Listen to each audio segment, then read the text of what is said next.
আমিন থেকে শুরু করে মুকাদ্দেস থেকে শুরু করে ডাক্তার আরিফ বিল্লাহ থেকে শুরু করে আমার ইলেকশন এজেন্ট নওদা, এছাড়া আমাদের যুব সভাপতি নওদা এবং মঞ্চে বহু নেতৃত্ব আছে। সকলকে আমি নাম করতে পারছি না, কেউ কিছু মনে করবেন না। সকলকেই আমার শ্রেণী মতো সালাম জানাই, আদাব জানাই, শ্রদ্ধা জানাই, ভালোবাসা জানাই।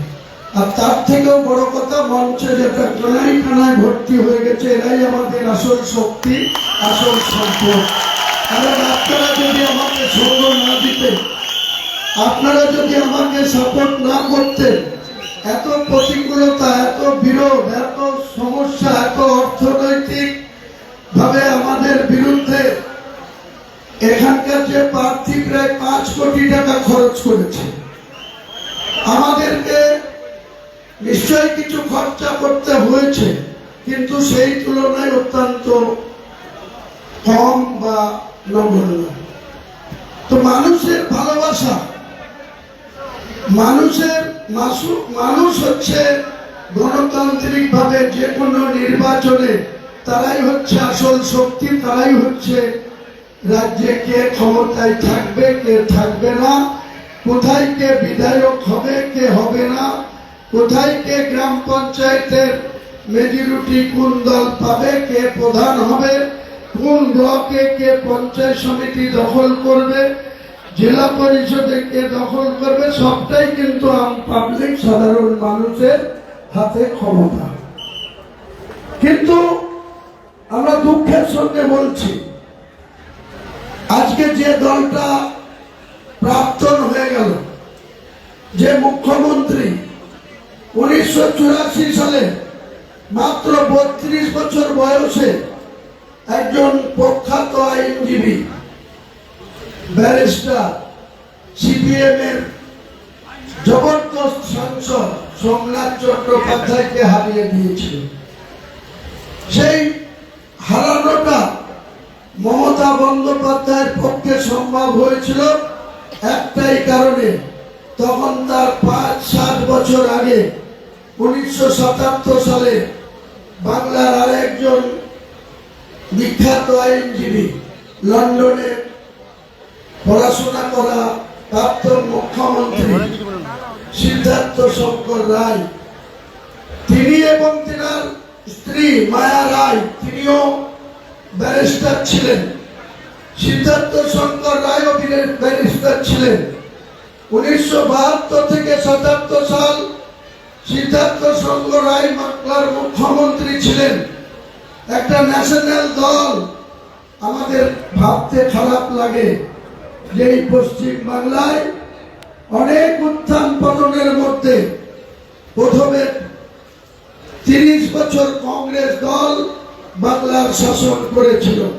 সেই অতুল্য ঘোষ থেকে শুরু করে, অজয় মুখার্জি থেকে শুরু করে, ডাক্তার বিধান রায়ের 14 বছরের মুখ্যমন্ত্রিত্বর আমল এবং লাস্ট 5 বছর সিদ্ধার্থ শঙ্কর রায়ের জামানা। এই বাংলার মানুষ সেদিন সিদ্ধার্থ শঙ্কর রায়কে ভুল বুঝেছিল, কংগ্রেস নেতৃত্বকে ভুল বুঝেছিল। তাই তৎকালীন প্রধানমন্ত্রী ইন্দিরা গান্ধীকে 1977 সালে ভারতবর্ষের প্রধানমন্ত্রী থেকে বাংলার মানুষ না, গোটা ভারতবর্ষের মানুষ সেদিন ইন্দিরা গান্ধীকেও হারিয়ে দিয়েছিল। 1977 সাল ইন্দিরা গান্ধী যখন হারছে, পাশাপাশি বাংলার মুখ্যমন্ত্রী দক্ষ প্রশাসক হিসেবে ছিল সিদ্ধার্থ শঙ্করের নাম। আজও বাংলার মুখ্যমন্ত্রীদের যে তালিকা, সেই তালিকা যদি পর্যালোচনা করা হয়, তাহলে সিদ্ধার্থ শঙ্কর রায় দক্ষ একজন প্রশাসক ছিলেন। তাকেও কিন্তু 72 সাল থেকে 77 সালে বামফ্রন্টের কাছে মার্ক্সবাদী কমিউনিস্ট পার্টির সরোজ মুখার্জি, প্রমোদ দাশগুপ্ত, তাদের নেতৃত্বে, কমরেড জ্যোতি বসুদের নেতৃত্বে 1977 সালে বাংলার মানুষ ওই 5 বছর না 30 বছরের কংগ্রেস জামানা থেকে তাদেরও বিদায় করে দিয়েছিল। একদিকে ইন্দিরা গান্ধীকে হারিয়ে দিয়েছিল ভারতবর্ষের মানুষ, অন্যদিকে বাংলার মানুষ সিদ্ধার্থ শঙ্কর রায়কে হারিয়ে দিয়েছিল। তারপরে আপনারা দেখেছেন 23.5 বছরের কমরেড জ্যোতিবাবু বাংলার মুখ্যমন্ত্রী, 11 বছর প্রায় তো বুদ্ধদেব বঙ্গ মুখ্যমন্ত্রী। আমরা সারা জীবন মার্ক্সবাদী কমিউনিস্ট পার্টির বিরুদ্ধে রাজনীতি করেছি, জ্যোতিবাবুর বিরুদ্ধোচ্চারণ করেছি, বুদ্ধবাবুদের প্রশাসনের বিরুদ্ধোচ্চারণ করেছি, রাজনীতি করতে গিয়ে 27টা ক্রিমিনাল কেস খেয়েছি, কোন সময় 81 দিন বহরমপুর জেল খেটেছি, কখনো 1 মাস 1.5 মাস পুলিশের ভয়ে এই জেলা ছেড়ে কলকাতায় গিয়ে আত্মগোপন করে থাকতে হয়েছে। তবুও কিন্তু তাদের সঙ্গে কোনো কম্প্রোমাইজ করিনি, আপোষ করিনি, কোনো কিছুর বিনিময়ে তাদের সঙ্গে আপোষ করিনি।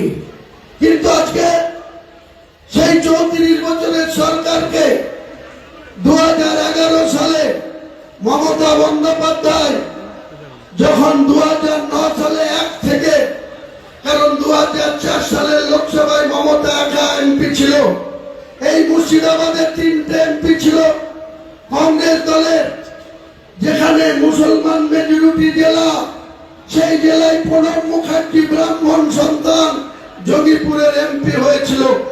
দীর্ঘদিন ধরে স্বাধীনতার পর 1952 সাল থেকে কমরেড ত্রিদীপ চৌধুরী এই বহরমপুরে আরএসপির কুদাল চিহ্ন নিয়ে, তারপরে ননীগোপাল ভট্টাচার্য, তারপরে প্রমথেশ মুখার্জি, তারা কেউ দুনিয়াতে নেই, সবাই লোকে গেছে, কিন্তু এখান থেকে তারা বারবার এমপি হয়েছে। যখন কোন সনাতনী ধর্মাবলম্বী মানুষকে মুর্শিদাবাদের মুসলমানরা ভোট দিয়ে নির্বাচিত করে, তখন মুসলমানরা সাম্প্রদায়িক হয় না, তখন সনাতনী মানুষের কাছে তারা খুব ভালো। আর যখন কোন মুসলমান তার জাতির পক্ষ থেকে জাতির কোন মানুষকে ভোট দিয়ে নির্বাচিত করেন, তখন এক শ্রেণীর সনাতনী ধর্মাবলম্বী মানুষের গা জ্বলে। তারা মনে করে ভারতবর্ষের সংবিধানটা শুধু হিন্দুদের জন্যই, মুসলমানদের কোনো অধিকার নেই। কিন্তু যখন স্বাধীনতা লাভ করেছিল, দিল্লির ইন্ডিয়া গেটে গিয়ে পড়ে দেখুন, যদি 70 জন সনাতনী ধর্ম বা মুসলিমদের নাম থাকে, 30% মুসলিমদেরও নাম সেখানে ইন্ডিয়া গেটে লেখা আছে। তাহলে সংবিধান কিন্তু সম অধিকার দিয়েছে, সে হিন্দু হোক, মুসলিম হোক, শিডিউল কাস্ট হোক, শিডিউল টাইপ হোক, সে যে কোনো জাতিতে বিলং করুক, যে কোনো ধর্মতে তিনি পালন করুক, তার কিন্তু সংবিধানে ডক্টর বি.আর. আম্বেদকর 3 বছর প্রায় 8 মাস ধরে যে সংবিধানটা তিনি লিখেছিলেন, সেই সংবিধানটা ভারতবর্ষের অত্যন্ত এত মজবুত। এই জায়গাতে বর্তমান শাসক বিজেপি সহ, বিগত দিনে কংগ্রেস সহ, বিশ্বনাথ প্রতাপ সিং থেকে শুরু করে আরো কয়েকজন, কেউ 13 মাসের, কেউ 15 মাসের, কেউ 7 মাসের চন্দ্রশেখররা ভারতবর্ষের প্রধানমন্ত্রী হয়েছে, কিন্তু এই সংবিধানকে কেউ পরিবর্তন করতে পারেনি, এই সংবিধানকে কেউ চ্যালেঞ্জ করতে পারেনি। কারণ ভারতবর্ষের সংবিধান অত্যন্ত এত সুন্দরভাবে 3 বছর 4 মাস ধরে একজন গঠন করেছিল ডক্টর বি.আর. আম্বেদকর। সেও কিন্তু একটা শিডিউল ট্রাইব লোক ছিল, সে কিন্তু ভারতবর্ষের সংবিধানটা এমন ভাবে গঠন করে গেছিল, সেই সংবিধানকে আজকে যে বিজেপি ভারতবর্ষের গদিতে আছে, 19টা রাজ্যের ক্ষমতা চালাচ্ছিল, বাংলা দখল করেছে 20টা রাজ্য তাদের, মাত্র 23টা রাজ্য, তার মধ্যে ভেঙে ভেঙে 29 হয়েছে। 29টা রাজ্যের মধ্যে আজকে পশ্চিম বাংলা দখল হওয়ার পর দেখা যাচ্ছে যে বাংলার ক্ষমতা সহ প্রায় ভারতবর্ষের 3 বারের প্রধানমন্ত্রী নরেন্দ্র মোদী, এর আগে তিনি গুজরাটের মুখ্যমন্ত্রী ছিলেন 2001 সাল থেকে 2014 সাল।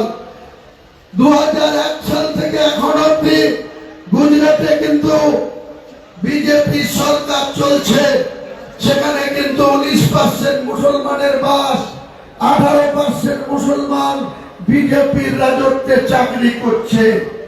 এখানে 37% মুসলমানের বাস এই বাংলায়।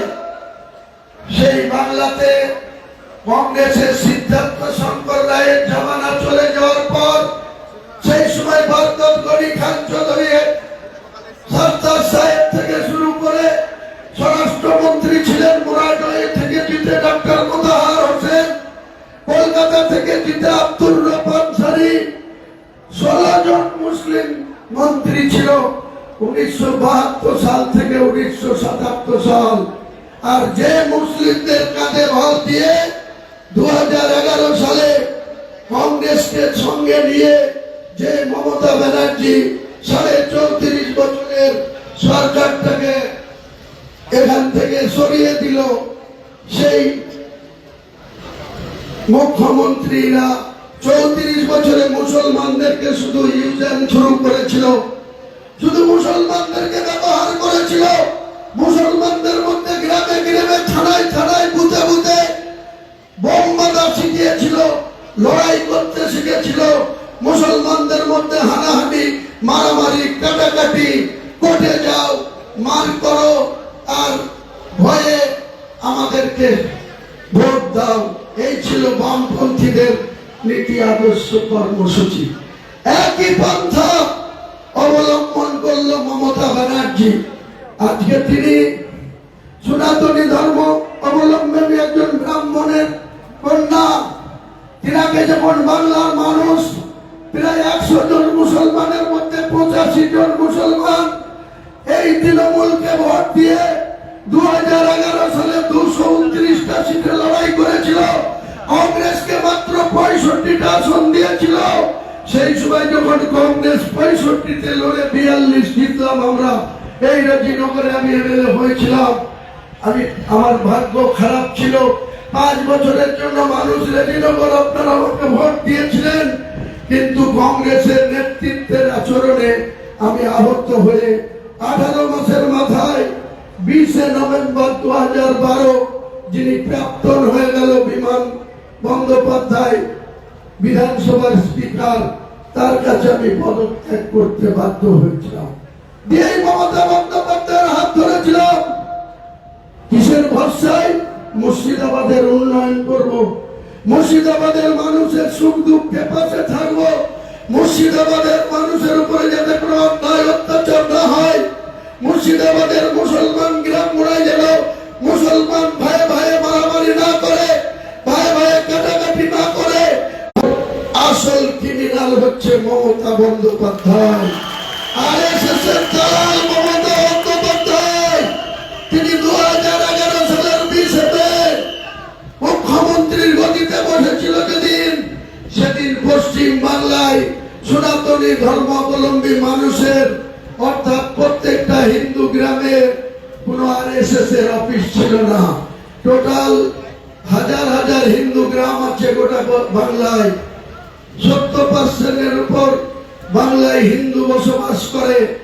সেই সনাতনী ধর্মাবলম্বী মানুষের 20 মে 2011 সহায়তায়, তার পুলিশ প্রশাসনের বদন্যতায়, তার নেতৃত্বে আজকে গোটা পশ্চিম বাংলায় আরএসএস এর থেকে 19টা সাংসদ হওয়ার পর যে 1.5 বছর সময় ছিল, যে প্রায় 2.5 বছর সময় ছিল, প্রতিদিন কলকাতার রাজপথে বুদ্ধিজীবীদের নামে আরএসএস কে, সমস্ত বামপন্থী বিরোধী লোককে নামিয়ে দিয়ে প্রতিদিন সভা সমিতি, পদযাত্রা এসব করে করে লাস্টে তিনি সার্থকতা লাভ পেলেন।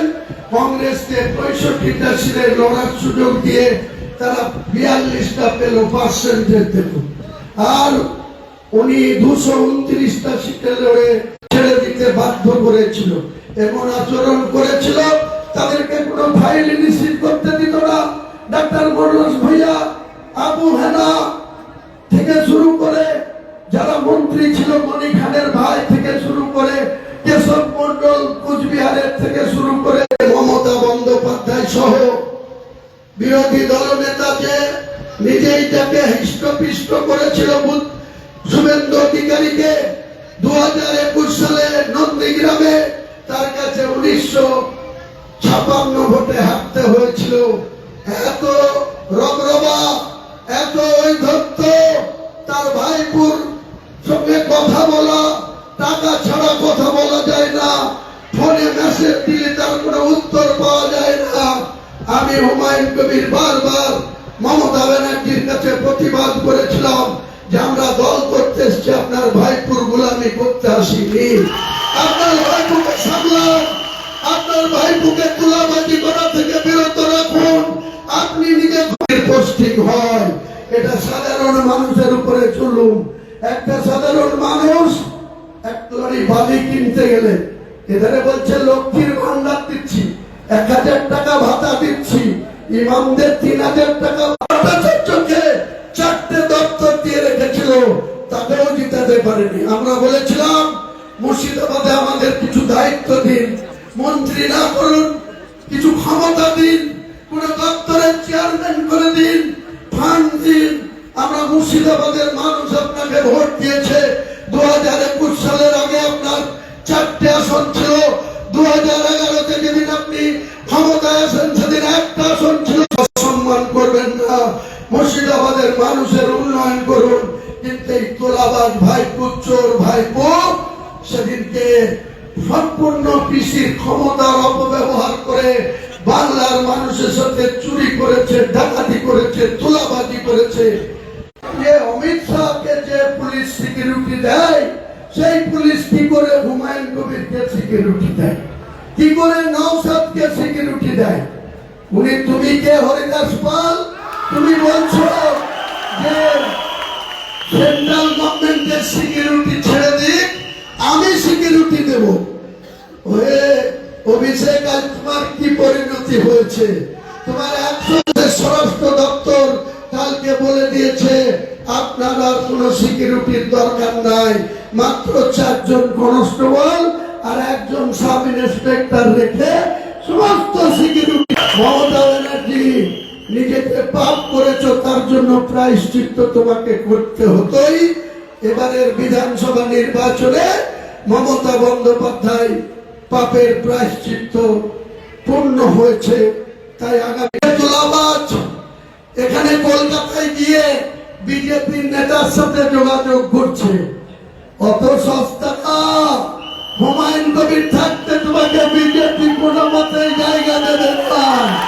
তুমি বিজেপির হাত ধরে বাস্তবের নাম করে তোমার কিছু চ্যাংম্যান আছে, তারা খৈতান এগ্রো কোম্পানির কয়েকশো বিঘি জমি দখল করে খাচ্ছে।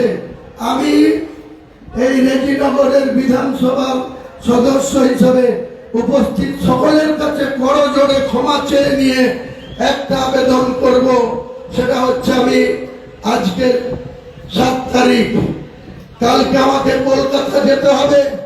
পরশুদিন 4টের সময় বাংলার সরকার শপথ নেওয়ার কথা ছিল, কিন্তু প্রধানমন্ত্রী সময় কম, তাকে যেতে হবে আসামে।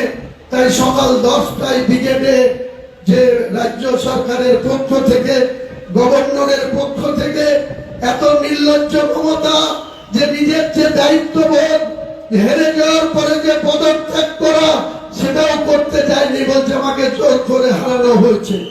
আরে তোমাকে যদি জোর করে হারানো হয়, তুমি তো মুখ্যমন্ত্রীর চেয়ারে ছিল, কেয়ারটেকার মুখ্যমন্ত্রী ছিল, কি করে সেটা সম্ভব? আর বিজেপি যদি এত ক্ষমতাবান, রেজিনগরে কেন হুমায়ুন কবিরকে হারাতে পারলো না? নওদাতে কেন হারাতে পারলো না? নওদার মানুষ আমাকে সঙ্গ দিয়েছে, রেজিনগরের বিধানসভার মানুষ তারা আমাকে সঙ্গ দিয়েছে, সাপোর্ট করেছে। তাই হুমায়ুন কবির 60,000 ভোটে নির্বাচিত হয়েছে, ওখানে প্রায় 28,000 ভোটে নির্বাচিত হয়েছে। মানুষ সঙ্গে থাকলে কেউ কাউকে হারাতে পারে না। এতদিন যত ভোটে জিতেছ, ততই তো বারবার বলেছ মানুষ আমার সঙ্গে আছে। মামাদের সাথে কথা বলো। আমি আগেই বলেছি, আমি একজন মুসলমান হিসেবে আমি আল্লাহর গোলামি করব, কোন মুসলিমের গোলামি করব না। করব না, করব না। তাই আমাকে একটা নতুন দল খুলতে হয়েছে। আজকে এই রেজিনগর বিধানসভায় মাত্র ৯২,০০০ হিন্দু ভোট, ৯২,০০০, ২,৬২,০০০ ভোটের মধ্যে মাত্র ৯২,০০০, ৬৮% মুসলিম ভোট। হুমায়ুন কবিরকে মুসলমানরা ভোট দিলে তারা সম্প্রদায়। আর যখন ৯২,০০০ ভোটের মধ্যে বাবন ঘোষের মতো আমার ছেলের বয়সে, রাজনীতির জানে না, ওর বাবা ছিল স্বাধীন ঘোষ, ১ বছর আগে মারা গেছে, আমার বন্ধু লোক ছিল, তার ছেলেকে এখানকার হিন্দুরা বিধায়ক করার জন্য যখন ৬৪,০০০ ভোট দেয়, তখন মুসলমানরা সম্প্রদায় পায় আর হিন্দুরা সব ধর্ম নিরপেক্ষ হয়। এই সাম্প্রদায়িক হতে আমি যতদিন বাঁচবো, এই মুর্শিদাবাদের বুকে কোন মুসলমানের গায়ে হাত দিলে আমরা আগে কোন মুসলিমকে মারতে যাব না, আগে কোন মুসলিমের সম্পদ দখল করতে যাব না, আগে কোন মুসলিমের সঙ্গে ঝামেলায় যাব না। কিন্তু মনে রেখো, ভারতবর্ষের সরকার মোদীজিকেও বলছি, বাংলার নতুন সরকার বিজেপির সরকারকে বলছি, আগুন নিয়ে খেলতে যাবেন না। মুর্শিদাবাদে হুমায়ুন কবির যতক্ষণ বেঁচে আছে বাবরি মসজিদ হবে, এবং যতক্ষণ বেঁচে আছে আগামী পঞ্চায়েত নির্বাচন সিংহভাগ পঞ্চায়েত আন্তর্জাতিক উন্নয়ন পার্টি দখলে আসবে, এবং ২০২৯-এর লোকসভায় বহরমপুর সহ ৩টে লোকসভায় আন্তর্জাতিক উন্নয়ন পার্টি দখল করবে।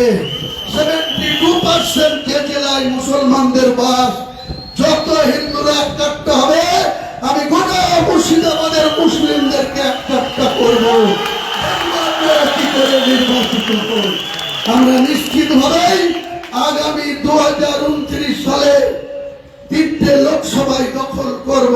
আমি নিজে বহরমপুরে লড়ব, আর যোগ্যতম প্রার্থী মুর্শিদাবাদেও দেব, জঙ্গিপুরেও দেব। আমার আগামী দিনে লড়াই হবে। এই যে ৩টে এমপি আছে, অকেজো, একটা গুজরাট থেকে নিয়ে এসে করেছে, আর একটা ল্যাংড়া ভাইরা মিথ্যাবাদী, এদেরকে হারিয়ে যোগ্য মুসলমানদেরকে ২০২৯ সালে জঙ্গিপুর, মুর্শিদাবাদ এবং বহরমপুরে আমি নিজে লড়বো। আমার চ্যালেঞ্জ, হিন্দু ভোট সব একটা হোক, তাও ২ লক্ষ ভোটে আমি জিতবো। ভোট একটা অধীরকে দিবে না, নির্মল সাহাকে দিবে, তারা বেছে নিক। আর মুসলমানদের ৯০টা ভোট হুমায়ুন কবিরের পক্ষে আসবে, ২ লক্ষ ভোটে আমরা জিতবো। কারো ক্ষমতা থাকে আমাদেরকে রুখে দেবে। আর আমি নতুন বিজেপি সরকারকে বলবো, আপনাদেরকে মানুষ আশীর্বাদ করেছে, সম্মান দিয়েছে, ক্ষমতা দিয়েছে, আপনারা মুর্শিদাবাদে কোন রকম কোন ঝামেলা করতে, আপনাদের যারা নবনির্বাচিত বিধায়ক ৮ জন, তাদেরকেও নিষেধ করবেন। আর আপনাদের যারা কিছু লাঠিয়াল বাহিনী আছে, তাদেরকেও সংযত করবেন। আমি আগেও বলেছি, আবার বলছি, আমরা কাউকে আগে থেকে কারো সম্পদ দখল করতে যাব না, আগে থেকে কারো গায়ে হাত উঠাবো না। কিন্তু মুর্শিদাবাদের মতো জেলায় কোন মসজিদ আক্রান্ত হলে, কোন মুসলমান আক্রান্ত হলে হুমায়ুন কবির সিংহের মতো হুমায়ুন কবির রাস্তায় নামবে। কোনো বাধা মানব না, কোন সরকারের প্রশাসনকে মানব না। যেদিন হুমায়ুন কবিরের মাথা গরম হবে, কোন প্রশাসন সেদিন হুমায়ুন কবিরকে রুখতে পারবে না। আমি এরপরে লোকাল কয়েকটা কথা বলে আমার বক্তব্য শেষ করব। আগামী আপনাদের সকলের কাছে আমি করজোড়ে অনুমতি চাইছি, ৯ তারিখ আমি যাব, কিন্তু আমি শপথ নিতে পারবো না, কারণ আমি রিজাইন করিনি, এখনো করব না।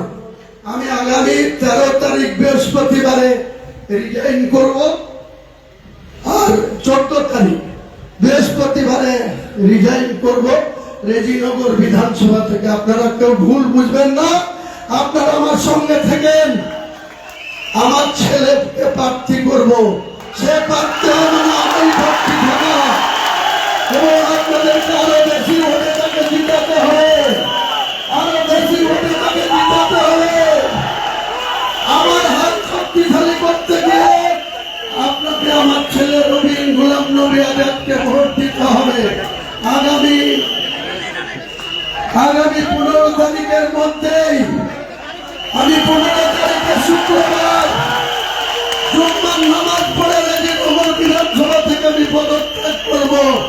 এখন থেকে 4 মাসের মধ্যে 6 মাস কমিশন আছে, কিন্তু ইলেকশন কমিশনের সঙ্গে কথা বলে যা বুঝছি 4 মাসের মধ্যেই উপনির্বাচন হয়ে যাবে। শুধু এটাই হবে না, আর একটাও হবে। শুভেন্দু 2টো জায়গায় জিতেছে, সে হয়তো ভবানীপুর রাখবে, নন্দীগ্রাম ছাড়বে। কাজে নন্দীগ্রাম আর রেজিনগর দুটোই উপনির্বাচন হবে 4 মাসের মধ্যে। আমার ছেলে রবিনকে আপনারা সবাই দোয়া করবেন, আশীর্বাদ করবেন, পাশে থাকবেন। একে ভোট দেওয়া মানে আমাকে ভোট দেওয়া। আপনাদেরকে আমি কথা দিচ্ছি, রেজিনগরে কারো রংবাজি চলবে না, রেজিনগরে কারো তুলাবাজি চলবে না। আমার ছেলেকে কোনোদিন কারো লটারি দিলে শক্তিপুর থানার ওসিকে এমন ধাক্কা দেব, আগে এসপিকে বলবো।